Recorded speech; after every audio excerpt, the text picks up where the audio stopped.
Olá, eu sou o Thiago Otuki, economista do Clube FI. Estamos em mais uma edição do Clube FI Entrevista. E antes de chamar o nosso convidado de hoje, eu gostaria de deixar aqui o nosso recado de sempre. Então, se você está gostando das nossas entrevistas, das nossas lives, não deixe de fazer sua inscrição aqui no nosso canal do YouTube. Também não deixe de acessar o nosso site, o clubefi.com.br. Conheça lá os nossos planos de assinatura. Eu tenho certeza que você vai gostar das nossas ferramentas e do nosso conteúdo. E se você está começando agora no mercado de fundos imobiliários, também não deixe de acessar a nossa página do curso de fundos imobiliários, que está agora na sua segunda edição. Bom, o nosso convidado de hoje é o Alessandro Vedrossi, que é sócio e gestor da Valor Investimentos. Tudo certo aí, Vedrossi? Tudo bem, Thiago. Tudo jóia. Queria agradecer aí a participação no programa. A gente acompanha o site de vocês, o Clube FI, a gente sabe que é super completo. Isso é super importante para a indústria, então é um prazer enorme aqui estar com você hoje. Legal, Vedrossi. Também o Clube FI agradece a tua participação. E hoje, claro, a gente vai falar de outras temáticas, mas o foco é o fundo listado de vocês, né? Que é o que opera, né? É negociado na B3 sob o código VGIR11, né? Que é um fundo de recebíveis. Mas antes, eu gostaria que você falasse para o nosso público, na nossa audiência, conhecer um pouco o gestor, né? Falar um pouco da tua experiência profissional e porque do teu interesse em trabalhar também com recebível imobiliário. Legal, bom, vamos lá. Na verdade, eu sou engenheiro civil, tenho mestrado também em engenharia civil com ênfase em real estate, mercado imobiliário. E assim, eu estou trabalhando no mercado imobiliário nas duas pontas há mais de 25 anos. Né? Então, acho que desde que eu me conheço por gente, eu estou ligado ao mercado imobiliário, trabalhei em incorporadora, trabalhei dando dívida, fazendo muita securitização, trabalhei numa empresa chamada GMAC, que era do General Motors, que chegou a ser a maior securitizadora imobiliária do mundo, dos quais 2 anos fora nos Estados Unidos, 2 no México, aí eu voltei para o Brasil, passei depois 8 anos numa incorporadora grande, que era de capital aberto, que era a Brookfield, e há 3 anos me juntei à equipe da Valora, sou sócio da gestora, e a gente acabou criando uma área imobiliária aqui dentro, e basicamente acho que o que mais nos atraiu aqui para nos juntar à gestora foi justamente o DNA da Valora, que é um DNA de crédito privado. Então, hoje, o que a gente tem feito na área imobiliária é crédito privado. Eu acho que isso também tem tudo a ver com o meu passado profissional, então acho que foi uma escolha natural aí da gente acabar, né, criando esses fundos imobiliários de CRI, porque eu diria para você que nossa visão clara é que o imobiliário necessita uma experiência bastante específica, e acho que o fato da gente ter passado aí, vivido as duas pontas, tanto do lado do negócio específico, mas também como dando dinheiro, eu acho que isso traz um valor agregado interessante na nossa atividade como gestor. Legal, Vedrossi. E me fala um pouco porque é um fundo relativamente novo, né? Enfim, vocês têm somente esse fundo listado, então acho que seria interessante também entender um pouco, eu queria que você falasse de como é que funciona a estrutura de gestão de fundos de vocês nessa área imobiliária. Na verdade, o VGIR11, né, que é o Valor RE3, na verdade é o nosso segundo fundo de CRI, né? A gente, atualmente, tem um primeiro fundo de CRI que a gente fez, que era só para profissional, que é o Valor RE1, que a gente tomou uma decisão de não listá-lo na bolsa, ele, na verdade, está listado no mercado de balcão, antigo CETIP, né, virou tudo B3 agora, não sei exatamente o segmento, mas ele não está, né, exatamente na bolsa, que foi um fundo que a gente lançou em meados de 17, né. Então, basicamente, de novo, como eu comentei rapidamente, a gente criou essa área há 3 anos dentro da Valora, e a gente veio inicialmente montando algumas operações, estudando algumas operações de CRI, aí fizemos o nosso primeiro fundo, apenas para profissional, e aí, no passado, 2018, resolvemos montar um fundo aberto para varejo, né? Então, eu diria para você que isso foi basicamente uma evolução desse processo nosso dentro da área imobiliária da Valora. E vocês, então, têm projetos de ofertar novos fundos que não sejam só de recebíveis, né? Tipo algum fundo de tijolo, por exemplo? Eu diria para você o seguinte, nossa estratégia nesse momento, a gente tem focado em crédito, né?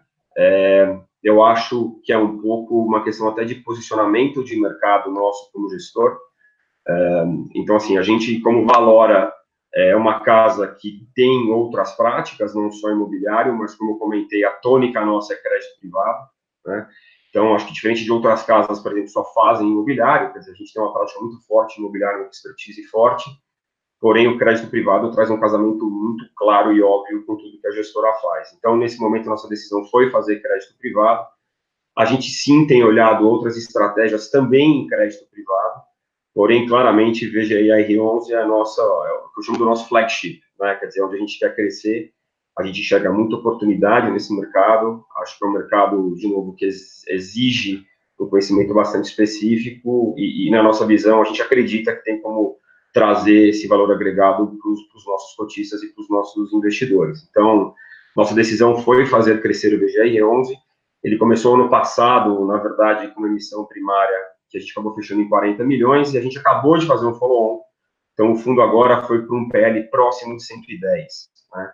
Então, de novo, nossa visão clara é continuar crescendo no VGI R11, porém, temos olhado, sim, outras estratégias. Vou dar um exemplo claro, até me adiantando. A gente não corre risco de performance dentro desse fundo listado na Bolsa, né?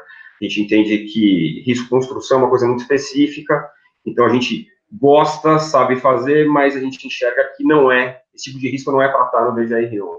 Então a gente tem estudado, sim, outros veículos para poder fazer outras operações, como, por exemplo, o risco performance, né?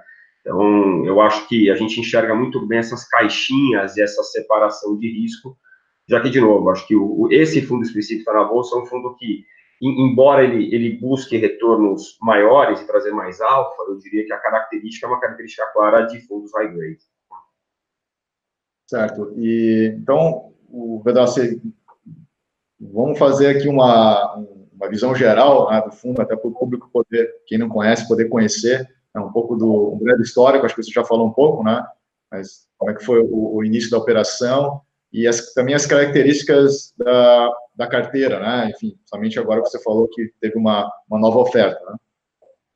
Bom, basicamente o VGR11 é um fundo de CRI, né? Então a gente, como ativos-alvo, a gente tem apenas CRI, quer dizer, a gente pode, como ativos de liquidez, comprar, por exemplo, outros fundos imobiliários, LCI, etc.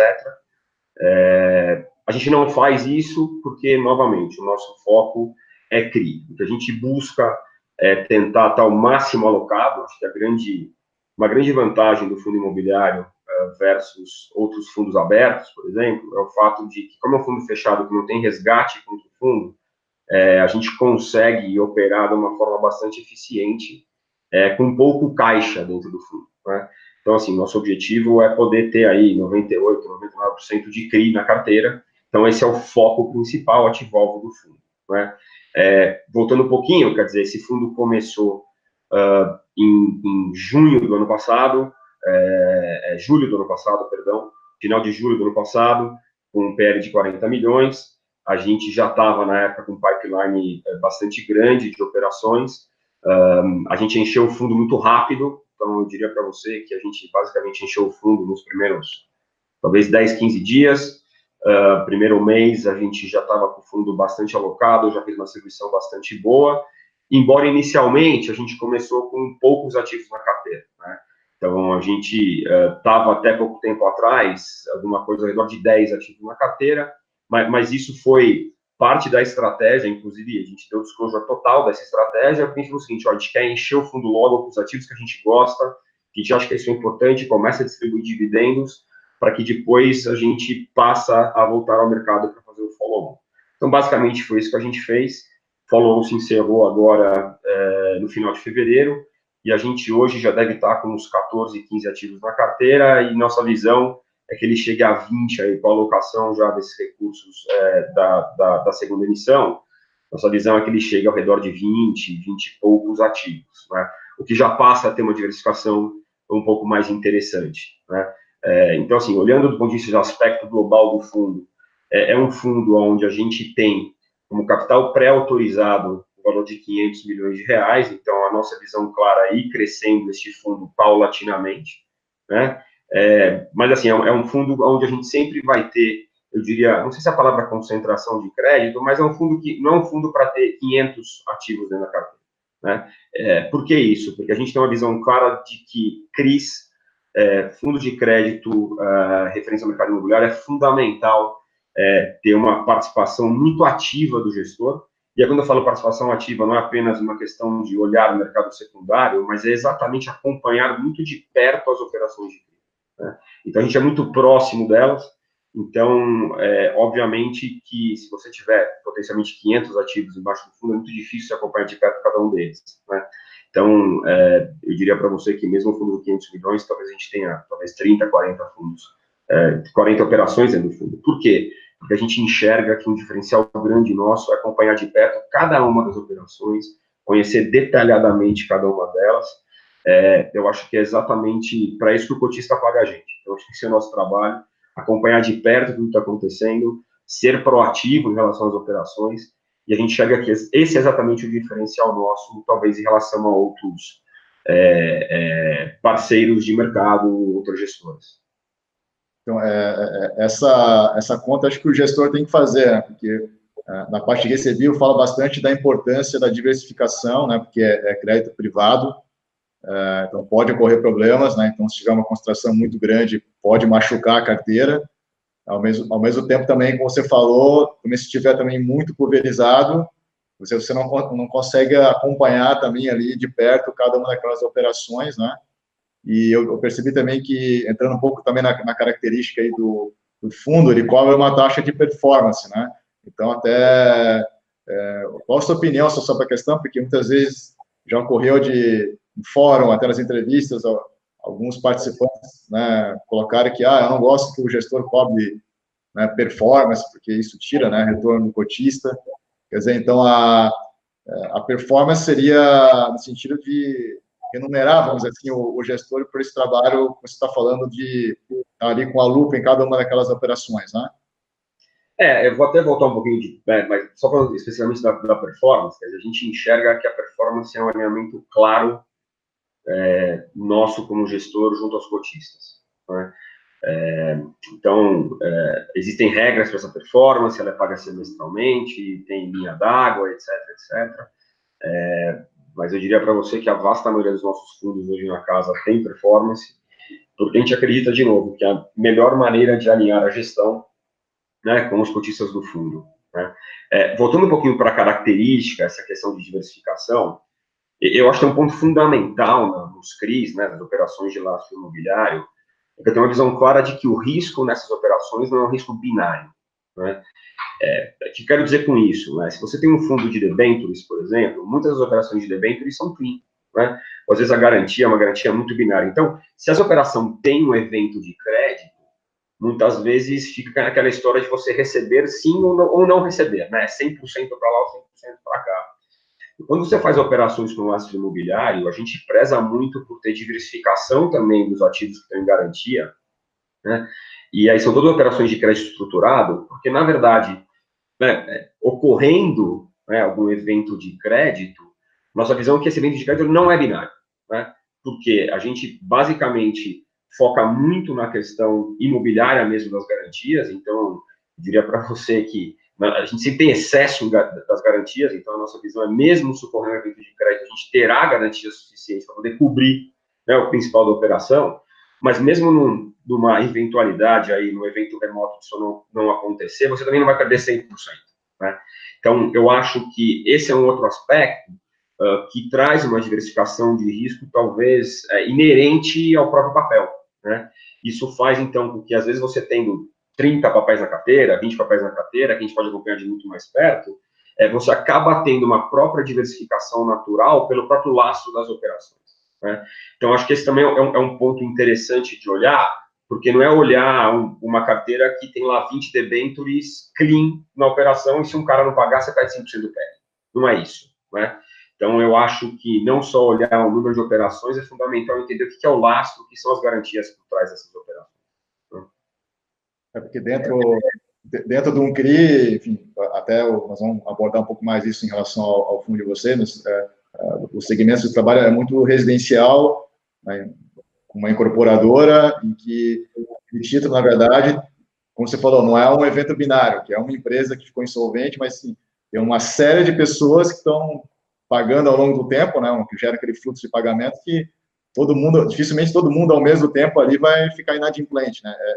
Exatamente disso que você está falando, de não ser um risco binário, né?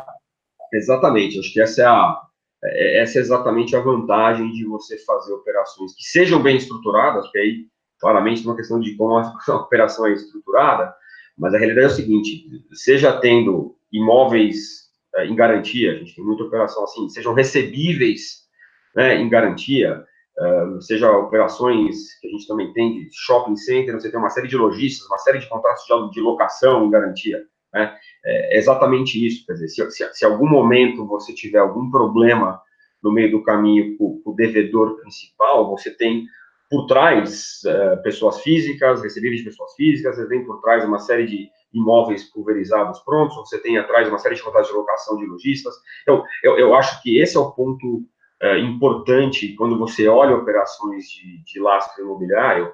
Eu acho que isso traz um reforço de crédito bastante interessante nessas operações, né? Voltando só um pouquinho, Tuki, só queria, até como posicionamento do fundo, até deixando claro aqui, então, é um fundo de CRI, VGR11, eu acho que um outro diferencial interessante nosso é que a gente usa a CDI como benchmark, né? Então, eu acho que hoje, olhando o mercado de fundos de CRI, e acho até abrindo um outro parênteses, né, as pessoas tendem a olhar fundo imobiliário como uma coisa só, a gente tem uma visão clara que fundo de CRI é completamente diferente de fundo de tijolo, né? E acho que o papel de vocês, inclusive, do ponto de vista do processo de educação mesmo dos investidores, acho que o papel que vocês têm é muito importante para poder mostrar essas diferenças, né? Porque realmente são mundos completamente diferentes. Mas aí, olhando no universo dos CRIs, eu diria para você que a vasta maioria dos fundos, eles têm um link muito grande com índices de preço, com inflação, né? E, na verdade, a gente escolheu o nosso posicionamento de mercado para o mundo DI, então a gente tem como benchmark CDI, trazendo alfa, né? Então, buscando, na verdade, um retorno acima desse CDI. Né?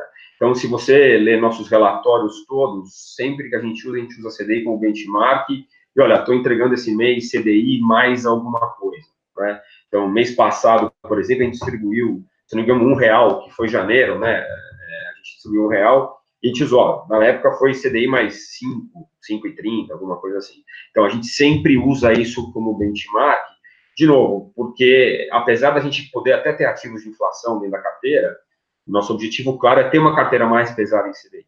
E aí, de novo, a gente...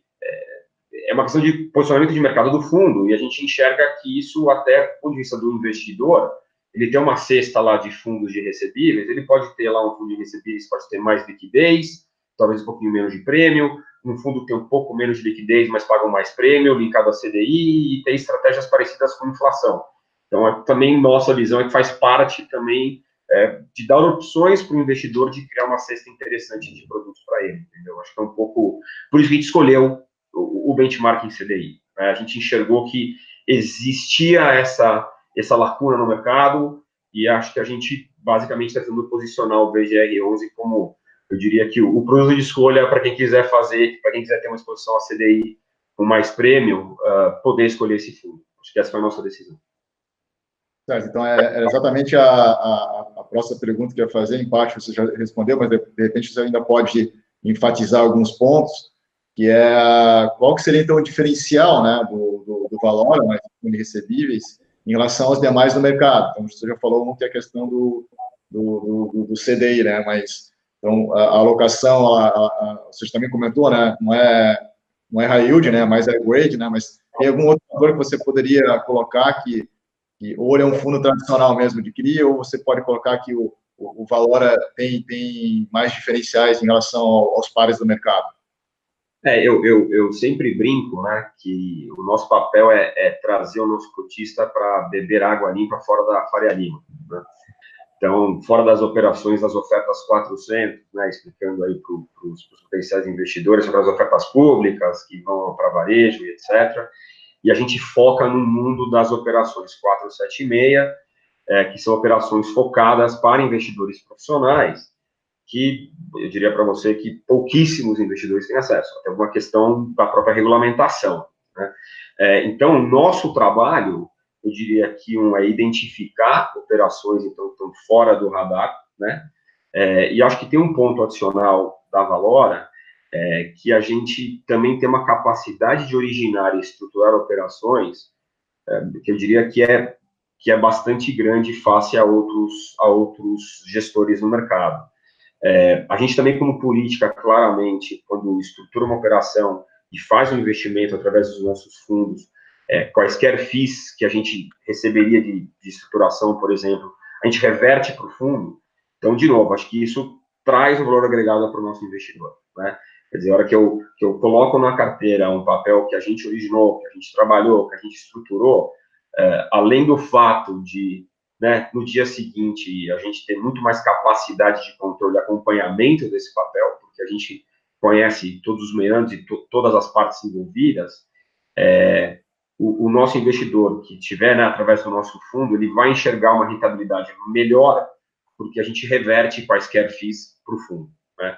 Então, a gente enxerga que ter essa capacidade de originação traz sim alfa para o fundo, né? Então, acho que isso também é o diferencial da nossa visão, né? Então, olhando um pouco aí o ambiente competitivo, né, dos fundos imobiliários, eu acho que sim, tem muita gente competente e boa fazendo isso no mercado, né? Mas o nosso lugar ao sol, brincando, é justamente dizer o seguinte: olha, eu vou entregar uma gestão diferenciada, mais ativa, eu tenho uma capacidade de originação, eu consigo trazer alfa através disso. Então, olha, você vai ter um fundo em CDI, mas você não vai receber 100% do CDI.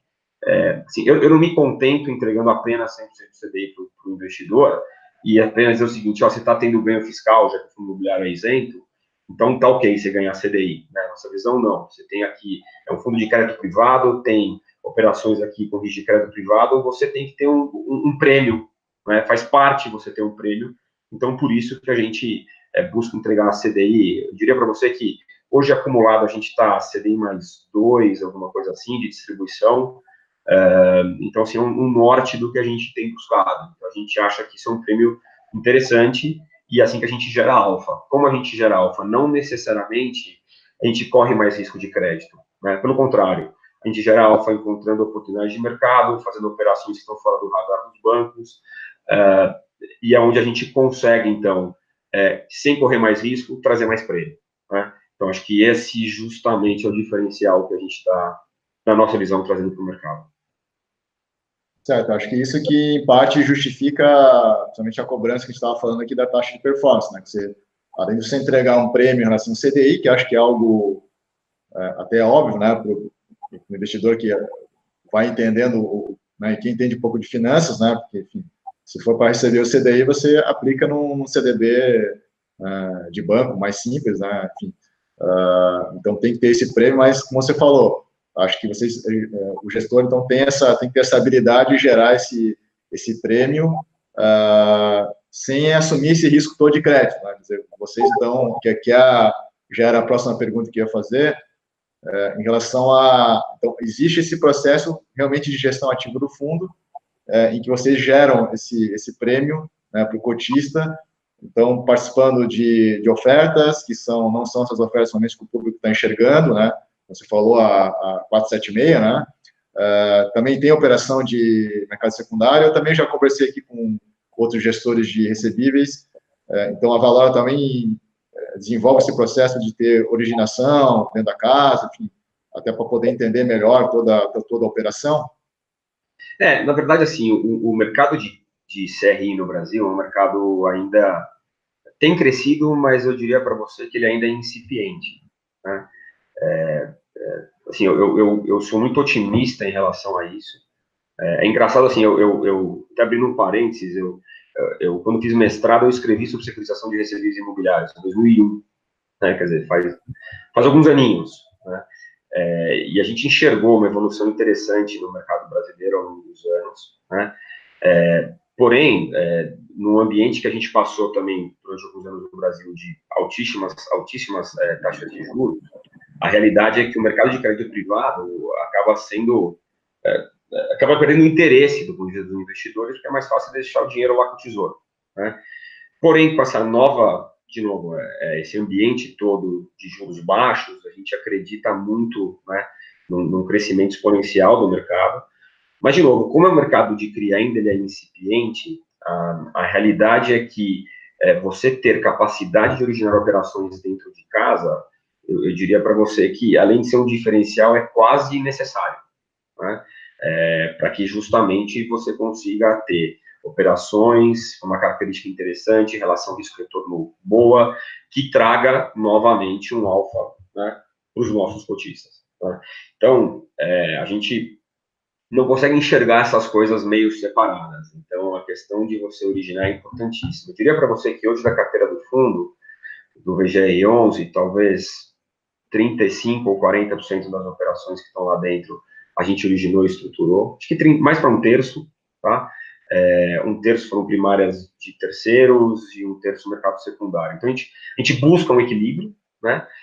Mas mesmo operações de terceiros, quando é de primário, a gente tenta estar o mais cedo possível no processo e participar também ativamente no processo. Não somos nós que estamos estruturando, mas a gente tenta fazer a operação mais com a cara e do jeito que a gente gosta, né?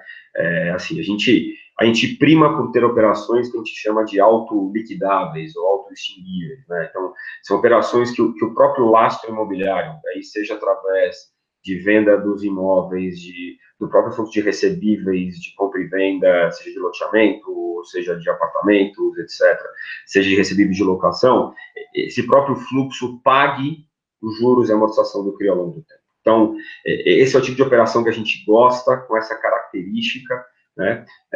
Então, mesmo se tem algumas operações de terceiros que não são exatamente dessa forma, a gente busca influenciar, porque esse é o tipo de crédito que a gente gosta. Voltando para a discussão que a gente teve há 10 minutos atrás do risco binário, né? A realidade é que se a gente cada vez mais conseguir fazer as operações que sejam autoliquidáveis, mais longe você fica do risco potencial binário.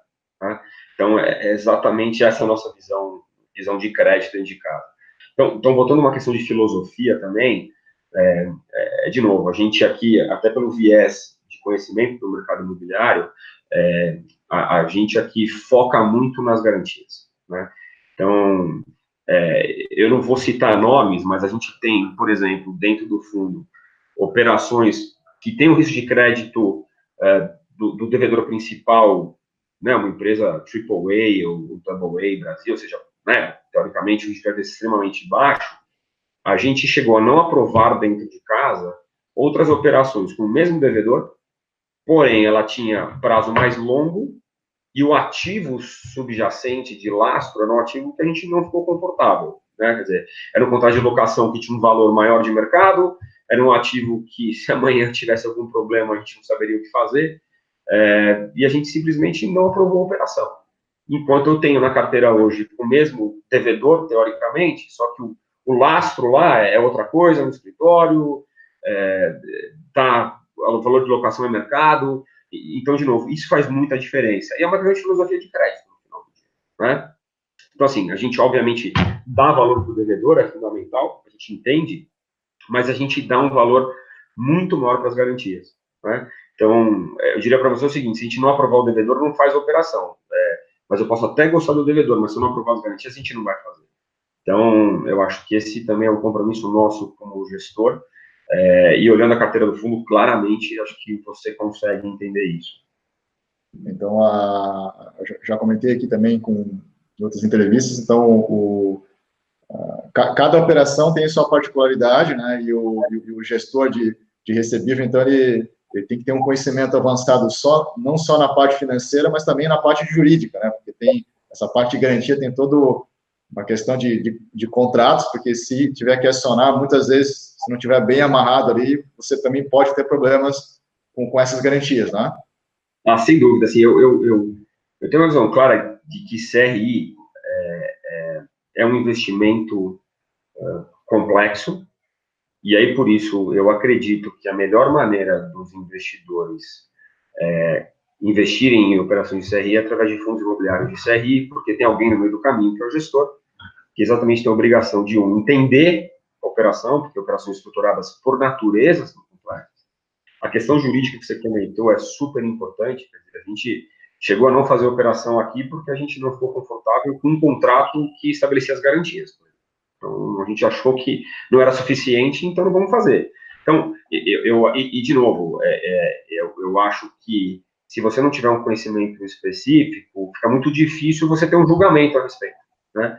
E aí, por isso que a nossa visão é essa, quer dizer, o CRI é um ativo muito interessante, a questão da isenção fiscal é muito interessante, só que a gente enxerga que a melhor maneira dos investidores, né, terem esses ativos na carteira é através de um fundo imobiliário, porque tem alguém no meio do caminho tomando conta, né? Tem alguém próximo, tem alguém com conhecimento específico, buscando, selecionando e acompanhando, né? Porque eu vou voltar nesse ponto, a gestão ativa é muito, muito importante no lugar de CRI. Assim, ela é fundamental.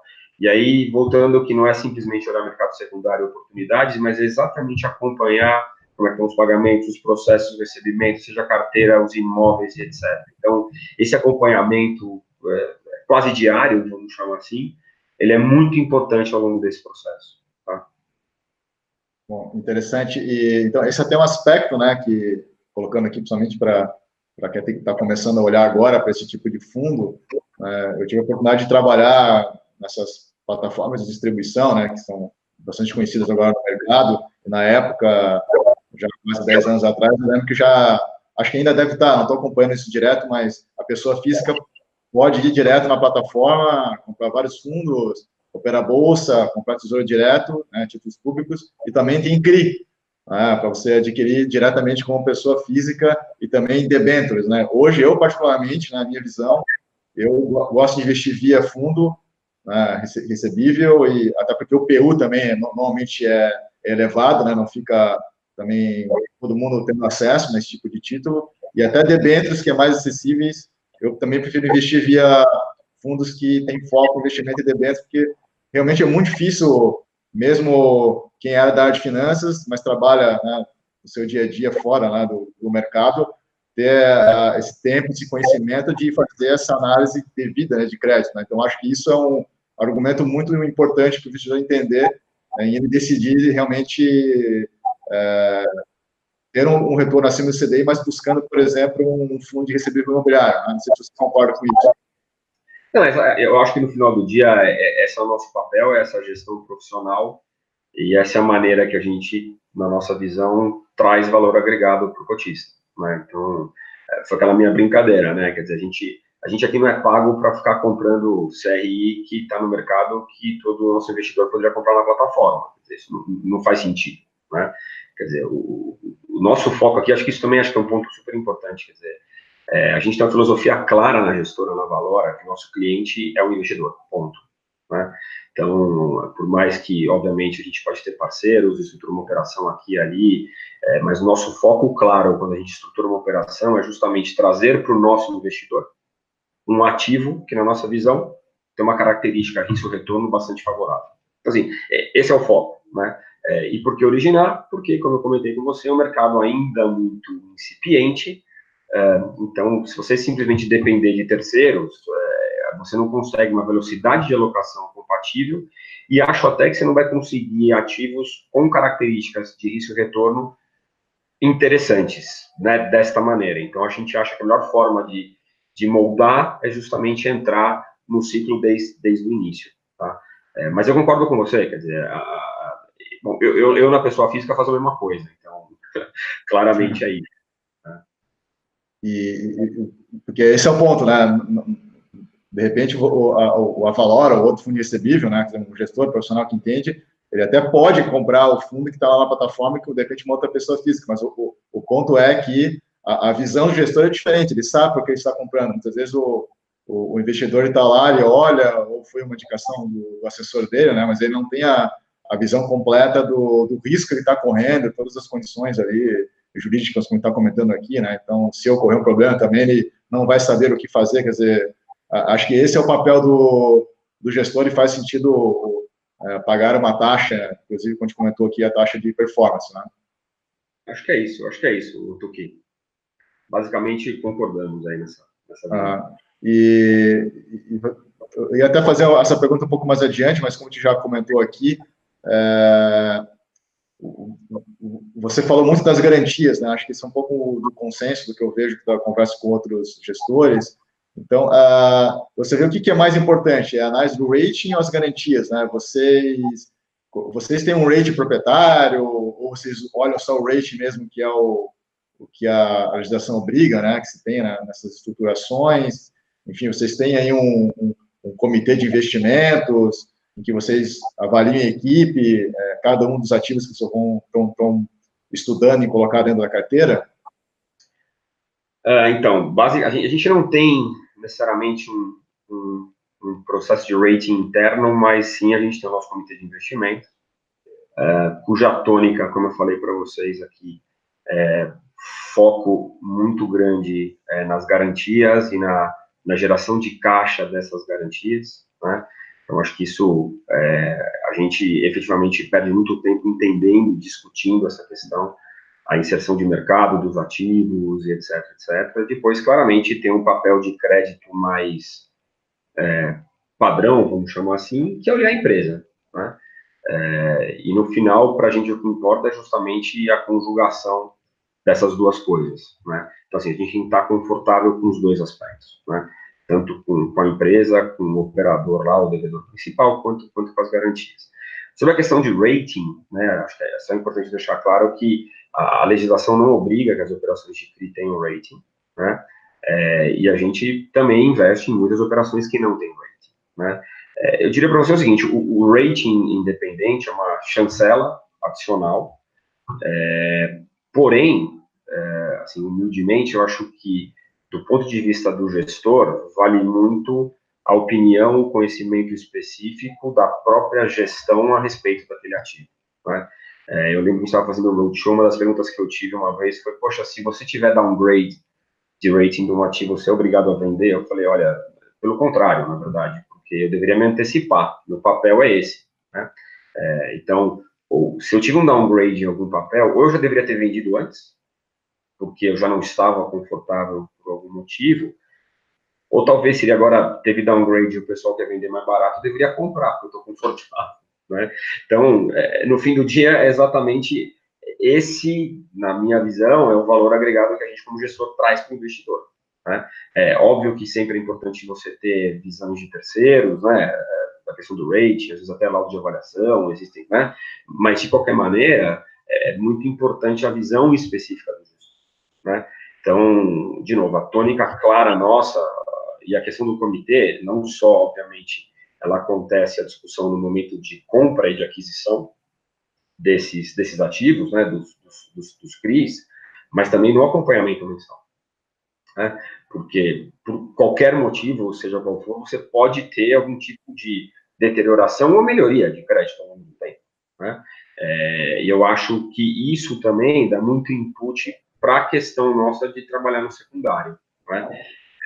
Então, assim, a gente teve ganho, por exemplo, dentro do fundo, nesses 7 meses de existência, a gente teve algumas operações que a gente teve ganho de capital significativo, porque a gente comprou em condições, né, de mercado e depois acabou vendendo por um preço maior.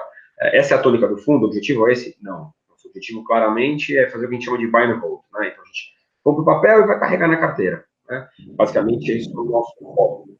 Mas, de qualquer maneira, a gente tem que estar atento a essas oportunidades. Então, se muitas vezes eu tenho um ativo aqui que, ao longo do tempo, ele tem uma característica de melhoria de crédito, e se amanhã eu conseguir vender com um prêmio menor para poder gerar mais valor para o nosso cotista, a gente vai fazer, né? Então, acho que isso também é parte desse processo de gestão ativa, tá? Então, assim, recapitulando, a questão do nosso processo de comitê é super importante. Basicamente, o que está no comitê são os sócios da gestora, né? Então, a gente tem que ter aprovação unânime, basicamente, de tudo que a gente faz aqui dentro, através de uma metodologia interna, né, que dá muito peso às garantias imobiliárias, além, obviamente, dos devedores, tá? Então, acho que isso talvez seja uma visão diferente do crédito tradicional que você vê em banco, por exemplo, né? Onde os bancos olham primeiro lá o devedor, e aí você pode ter uma garantia, mas a garantia é olhada, às vezes, como um colateral, né? Nossa visão não, o que a gente quer é que essa dívida ela seja, né, paga, né, que a principal fonte de repagamento da dívida venha do lastro imobiliário.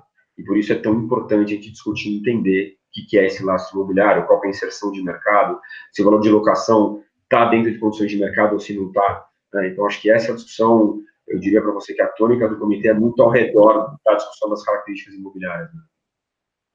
Então, Pedrosa, você falou, fez um raciocínio aqui que eu achei bem interessante, que eu nunca tinha pensado dessa forma, né? Então, você está falando que o rating, na verdade, é como se o gestor profissional, ele mesmo não deveria depender do rating, né? Seria tipo um gestor com muleta, né? Quer dizer, então, se houve um downgrade, quer dizer, o teu processo, e você só está tirando o título agora da carteira, quer dizer, houve algum erro de processo de gestão. É isso mesmo? Não sei a palavra erro, necessariamente. Meu ponto é o seguinte, acho que a gente tem que separar os mundos. Quando a gente olha especificamente de ativos imobiliários, a questão das garantias são fundamentais, né? E aí, eu acho, de novo, nosso papel aqui é nos antecipar a potencialmente uma visão de um terceiro de rating. Exatamente. Né? Quer dizer, então, assim, a gente é contra, por princípio, o conselho de dizer, bom, então, se teve downgrade, vende. Porque, de novo, acho que o nosso papel é justamente trabalhar ao redor disso. Né? Então, eu acho que isso é possível também, quando você, de novo, tem 30, 20, 30 ativos na carteira. Né? Se você tiver 1.000, é difícil. Então, de novo, eu acho que, não sei se tem certo ou errado, sinceramente, eu acho que tem escolhas e estratégias de crédito, tem filosofias de crédito, né? Então, assim, a filosofia nossa valora essa, né? Eu quero estar muito perto dos ativos, a gente precisa acompanhar muito próximo dos ativos, a gente entende o que está acontecendo com eles, e para isso eu tenho que ter uma escala em termos de diversificação que tem um limite, porque eu preciso acompanhar aquele de perto, então isso é fundamental, né?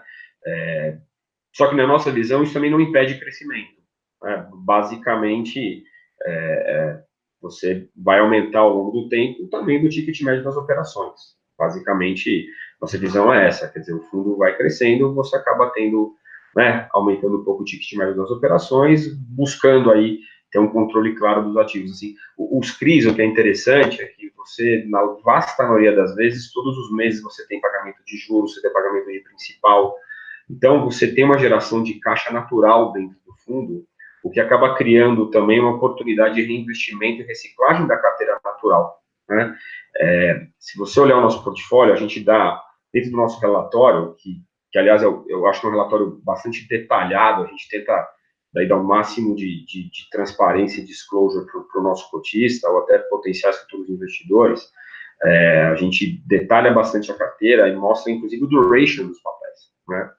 E você claramente enxerga, como a gente tem uma concentração de CDI, a duration dos papéis de CDI, ela é uma duration mais curta, né? Então, isso acaba incentivando uma própria reciclagem natural da carteira, né? Que, de novo, na nossa visão, ela é benéfica para a saúde do portfólio como um todo, olhando isso ao longo do tempo. Então, é um portfólio vivo, vamos chamar assim, então, por isso é fundamental esse acompanhamento muito próximo, né, ao longo do tempo. E, Pedrosa, olhando o relatório de vocês, achei realmente bem interessante, tá? Uma leitura fácil, né, direta e objetiva, e percebe ainda que você tem essa predominância como indexador do CDI e o segmento residencial, né? Por que a preferência em relação ao CDI em relação, por exemplo, a IGPM e IPCA? Eu acho que a preferência por CDI vem claramente do nosso posicionamento do fundo, porque a gente usa o CDI como benchmark, então a gente quer que o investidor nos enxergue como alguém que vai distribuir CDI mais prêmio, né? Então, claramente, no mês de fevereiro agora que a gente teve, foram 19 dias úteis, o valor distribuído, ele deveria ser menor do que um mês que vai ter, por exemplo, 22 dias, né? Uma característica natural do CDI, né? O que é diferente do fundo de tijolo, acho que esse é um ponto também importante, né? Mas a escolha dos ativos em CDI vem claramente do posicionamento de mercado do fundo, então o fundo busca entregar CDI mais prêmio, então é natural que a gente tenha uma concentração de CDI dentro de casa. E a questão do mercado residencial, que a gente tem uma certa concentração, eu acho também claramente vem da própria experiência de quem está no dia a dia da gestão do fundo, né? Então, assim, a gente tem um conhecimento bastante grande desse mercado, a gente enxerga que teve muita e ainda tem muita oportunidade de fazer operações com prêmios bastante interessantes e com riscos, eu diria, extremamente mitigados, né? Porque você consegue atrelar aí pacotes de garantias que tem bastante liquidez, então isso traz, novamente, na nossa opinião, uma relação risco-retorno até, eu diria, mais a favor, né, muito mais favorável do que você poderia ver. Então, acho que é uma questão também de oportunidades, né? A gente tem buscado a diversificação maior em segmento, quer dizer, ela não me incomoda, porém a gente tem buscado uma diversificação maior em segmento. Acho que isso tem vindo naturalmente e ele virá ao longo do tempo, né? Se eu olhar a foto de janeiro, a gente vai estar um pouquinho acima de 40% de residencial, a gente tem shopping na carteira, tem hospital, tem logística, tem pulverizado. Então, assim, a gente vai enxergar mais diversificação ao longo do tempo, porém, de novo, eu não enxergo como algo ruim essa concentração, porque eu acho que também aí é um mix de oportunidades de mercado, conhecimento específico, acompanhamento próximo, né? Eu acho que é um pouco, de novo, acho que, até explicando para o cotista, tem que colocar isso tudo em consideração e olhar a visão do gestor a respeito dessas questões todas. E, Vedralci, como é que foi o resultado dessa segunda emissão? Qual que é a previsão de vocês para alocar esses recursos? E, no final, é a pergunta que todo mundo quer saber, que é a previsão de rendimento, né, o dividend yield que teria com esses recursos alocados. Bom, basicamente, a segunda emissão foi um sucesso. Acho que a gente pegou um momento de mercado bastante interessante. Acho que o histórico do fundo, na sua curta vida de distribuição, foi bastante positivo. Então, a gente, na verdade, tinha uma oferta base de 60 milhões, a gente ultrapassou 70 milhões, então a gente foi quase no teto aí com os lotes adicionais, então, desse ponto de vista, foi muito bom. Dinheiro entrou agora dia 27 de fevereiro, último dia de fevereiro, a gente já fez alocações no próprio dia 28, que acho que até meados do mês eu vou soltar o relatório de fevereiro, aí vocês vão poder acompanhar a disclosure daquilo que foi feito. Já temos feito investimentos ao longo desse mês de março. Nossa visão clara é sempre fazer esses follow-ons e buscar alocar o fundo muito rápido, né? Esse muito rápido, eu diria para você que é ao longo de 2, 3 meses, né?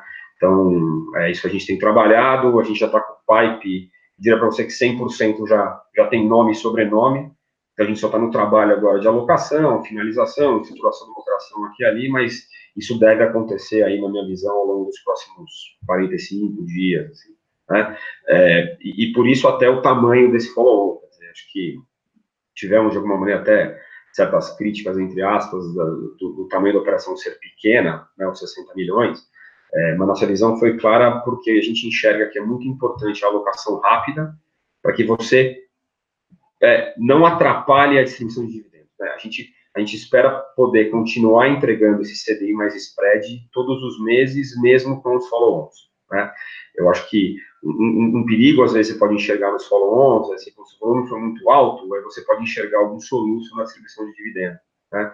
O que a gente quer é que isso não aconteça. Então, o nosso trabalho é buscar entender o que é pipeline de ativos que a gente está enxergando, e aí buscar, com o dinheiro do follow-on, alocar isso aí ao longo de 2, 3 meses. A gente acha que é um timing interessante que você acaba não impactando a distribuição de dividendos, tá? Do ponto de vista de norte, quer dizer, dentro do prospecto existe um estudo de viabilidade, tá? Eu não vou lembrar de cabeça aqui o tamanho, mas tá ao redor daquilo que eu te falei, do CDI mais prêmio, 1,5, 2, basicamente isso é o norte que mostra lá o nosso estudo de viabilidade que está no prospecto, tá? A gente não dá guidance de dividendos, então a gente não dá essa informação, então, assim, basicamente esse é o número que eu posso te dar. Certo, Vedralci. E tem um caso que ocorreu, né, que também acho que tem a ver um pouco com a carteira de vocês, é até interessante para o investidor entender, que é o caso lá da Gafisa, né? Enfim, você pode explicar um pouco o que ocorreu com alguns crises envolvendo a Gafisa? Claro, Toki, vamos lá. Quer dizer, a Gafisa é uma empresa que passou aí, do ponto de vista de gestão, com algumas mudanças aí nos últimos meses. Não sei se todo mundo tem acompanhado, mas primeiro veio um grupo, uma gestora GWI, que tomou o controle da companhia, e agora, há poucas semanas atrás, eles saíram do controle. Então, eu diria que a empresa passou por altos e baixos lá. Ao mesmo tempo, houve na imprensa informações a respeito de um outro CRI, uma outra operação, né, uma outra securitizadora, com outros gestores. Especificamente sobre a nossa operação, eu acho que existem alguns pontos fundamentais. Primeiro, que a gente está extremamente tranquilo com as garantias que estão na operação. A gente tem, na verdade, 5 empreendimentos, imóveis prontos de 5 projetos, 4 em São Paulo, Santa Cecília, Vila Madalena, Pinheiros, Interlagos, um na Lapa, lá no centro do Rio de Janeiro. São imóveis que têm uma super liquidez, estão vendendo todo mês, o CRI, então, tem se pago automaticamente naquela visão de autoliquidação que eu tinha comentado. De qualquer maneira, nós, como gestores, estamos muito próximos da companhia. Quer dizer, tive ontem de manhã com o presidente do conselho, tive ontem à tarde com o presidente da companhia, com o CFO da companhia, então a gente está muito próximo, obviamente, para entender tudo que está acontecendo lá dentro, qual que é o processo de turnaround, porque nós somos credores, mas no final do dia, do ponto de vista da estrutura do CRI, a gente está extremamente confortável, né? A gente tem as garantias bem constituídas, que é um outro ponto até a questão jurídica, que a gente falou em alguma conversa nossa, você precisa ter uma alienação fiduciária registrada, porque você está alienando fiduciária sem registro não vale nada, né? Então a gente só libera recursos para a empresa tipo de registro. Então, assim, a operação, na nossa visão do CRI, está super bem estruturada, então a gente está bastante seguro, né? Só que nosso trabalho como gestor, de novo, vai ser extremamente proativo. A gente tem dado disclosure no nosso relatório de janeiro, ficou claro lá um disclosure dos próximos passos, que foi chamada uma assembleia, nós participamos ativamente junto com outros investidores, e aí no relatório de fevereiro agora vamos dar notícias, mas assim, de novo, a operação está em dia, está pagando, a gente está super tranquilo. Óbvio, com tudo que tem acontecido no âmbito da companhia, nos obriga a estar ainda mais perto, né? Eu diria para vocês, se nada estivesse acontecendo, a gente estaria perto, por natureza, porque faz parte do processo, mas obviamente que o que acontece, né, saiu em mídia e etc, você aumenta a lupa e acaba tendo um ponto focal grande a respeito disso, né? O impacto maior não foi nos CRIs que vocês tinham em carteira, isso é um CRI de outro tipo de CRI que estava com outros investidores. Exatamente, o impacto que saiu no jornal e etc foi uma outra operação, mas obviamente que, de novo, respinga de alguma forma, as pessoas perguntam e etc, é natural, né? Mas também, eu estava até pensando nisso ontem, porque eu acho que isso também é uma coisa super boa em relação aos fundos imobiliários e ao nível de transparência e disclosure que a gente dá. Porque muitas vezes a gente é investidor, pessoa física em fundo multimercado, ou FIRF, etc., pode ter crédito privado, você pode ter algum problema pontual qualquer que seja numa debênture lá dentro e você nem fica sabendo que você nem sabe que estava na carteira. A realidade toda é essa. Então, acho que a regulamentação dos fundos imobiliários, né, que exige uma transparência muito maior, eu acho que fica muito mais claro essa interface com o cotista e com o nosso investidor. Eu acho isso muito bom, na verdade. Então, por isso que nos obriga a dar full disclosure, dizer o que está acontecendo, está lá a carteira, qual é o tamanho da nossa exposição de Gafisa, e a gente está fazendo, e etc. Então, acho que, no final, óbvio que não é bom, né, você ter um ativo dentro da carteira que tem esse tipo de notícias, mídia e etc., né, a respeito da companhia devedora, mas, por outro lado, também acho que traz à luz e nos dá a oportunidade de mostrar, olha, ok, isso está acontecendo, porém, olha, tem isso de garantia, a gente está tranquilo, a gente fez esse trabalho, isso aqui é um crédito estruturado, aquela conversa de que não é binário que a gente estava falando. Então, acho que isso traz luz, mas acho que é uma boa oportunidade para a gente, como gestor, que faz um papel ativo, mostrar que estamos trabalhando em prol do cotista, o que é o diferencial nosso, né? Então, acho que o caso, na nossa visão, vai servir para trazer luz do trabalho talvez diferenciado que a gente consegue fazer aqui dentro. Não, legal, Vedossi. A gente está chegando aqui na parte final, né, da entrevista. Acho que a gente conseguiu percorrer, né, tudo que a gente tinha planejado aqui na pauta. Acho que as informações foram extremamente interessantes, não só do fundo, mas da tua visão aí de mercado, né, de fundo imobiliário, de recebíveis em específico. Então, agora, para a gente poder finalizar a nossa entrevista, eu gostaria que você fizesse, então, as tuas considerações finais.